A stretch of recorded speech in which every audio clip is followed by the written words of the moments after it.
మరి ఆయన యొక్క మంచి మనస్తత్వం, ఉదారత ఎంతో విస్తారమైనవి గుర్తొచ్చింది. ఎందుకంటే నా తండ్రి ఇంట డైలీ వేజెస్కి వస్తారు కదా, రోజు కూలీకి.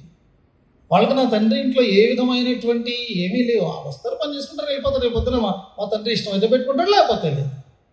అలాంటి కూలీ వాళ్ళకు కూడా అన్నము సమృద్ధిగా దొరుకుతుంది. అంటే ఈయన ఏం చేస్తున్నాడు అనమాట, మధ్యాహ్నం వాడు పొద్దునంతా పని చేసిన తర్వాత మధ్యాహ్నం వెళ్ళి, బాబు కడుపు నిండా భోంచేసామని అడుగుతాడు అనమాట. అది అక్కడ విషయం. వాడు కూలోడు కదా, ఈ గురించి నాకెందుకు అని అనుకోడు అనమాట. బాబు నువ్వు కడుపు నిండా భోంచేసావా, మంచిది అంటాడు అనమాట. అంటే తన యొద్ద పని చేసేటటువంటి వారు కూడా ఏ కొద్ది ఆకలితో ఉండడానికి ఈయన ఇష్టపడడు. వాని సంతృప్తి పరచాలి, సంతోషపరచాలి, వాడు కూలివాడైనా సరే.